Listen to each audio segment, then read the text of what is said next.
சென்னையில் வெள்ளம் ஏற்படாமல் தடுக்க நிரந்தர தீர்வு காண்பதற்காக அமைக்கப்பட்ட குழு தனது அறிக்கையை தாக்கல் செய்திருக்கிறது. அண்மை செய்தியாக பார்க்கிறோம். இது தொடர்பான கூடுதல் விவரங்களோடு செய்தியாளர் தமிழரசி இணைக்கிறார். தமிழரசி, விவரங்கள்.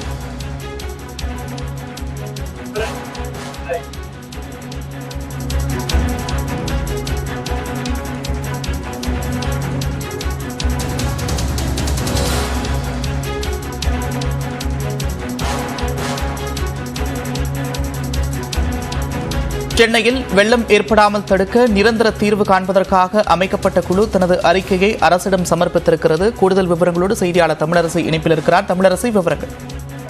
நந்தா, சென்னையில் திமுக அரசு பொறுப்பேற்ற பிறகு சென்னையில் மழை வெள்ள பாதிப்பின் போது 2021ஆம் ஆண்டு கடுமையான வெள்ள பாதிப்பு ஏற்பட்டது. இதனைத் தொடர்ந்து இந்த பாதிப்பை தடுக்க திருப்புகழ் IAS ஓய்வு பெற்ற IAS அதிகாரி திருப்புகழ் தலைமையில் 14 பேர் கொண்ட குழு தமிழக அரசு சார்பில் அமைக்கப்பட்டது.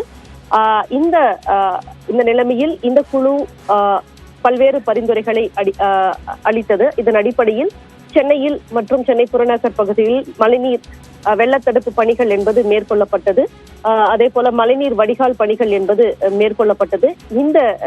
இந்த நிலையில் இந்த திருப்புகழ் குழு அறிக்கை என்பது தற்போது முதலமைச்சரை சந்தித்து வழங்கியிருக்கின்றனர். சென்னை தலைமைச் செயலகத்தில் சென்னை மற்றும் அதன் புறநகர் பகுதிகளில் மழை வெள்ள பாதிப்புக்கு நிரந்தர தீர்வு காண்பதற்காக அமைக்கப்பட்ட இந்த குழு இந்த அறிக்கையை முதலமைச்சரிடம் சமர்ப்பித்திருக்கிறது. சென்னை வெள்ள இடர் தணிப்பு மற்றும் மேலாண்மை குழுவின் தலைவர் திருப்புகழ் மற்றும் அந்த குழுவினர் முதலமைச்சரை சந்தித்து இந்த அறிக்கையை வழங்கியிருக்கின்றனர். ஃப்ளட் இஷ்யூஸ் அண்ட் ரெக்கமெண்டேஷன் 2023 என்ற இந்த அறிக்கையினை முதலமைச்சரை சந்தித்து இந்த குழு முதலமைச்சரிடம் வழங்கியிருக்கிறது. குறிப்பாக இந்த குழுவில் இந்த வெள்ளத்தை தடுக்க முக்கியமான என்னென்ன நடவடிக்கைகளை எடுக்க வேண்டும் என்ற பரிந்துரைகள் வழங்கப்பட்டிருக்கிறது. அவற்றை எவ்வாறு செயல்படுத்தலாம், மேலும் அவற்றை செயல்படுத்த என்னென்ன நடவடிக்கைகள் எவ்வாறு செயல்படுத்த வேண்டும், அதற்கான பரிந்துரைகள் என்பதும் அதில் இடம்பெற்றது. எனவே இந்த மிக முக்கியமாக இந்த அறிக்கையை தற்போது திருப்புகழ் கமிட்டி குழுவினர் தமிழக முதலமைச்சரை சந்தித்து வழங்கியிருக்கின்றனர். நந்தா, நன்றி தமிழரசி, விரிவான விவரங்களுக்கு.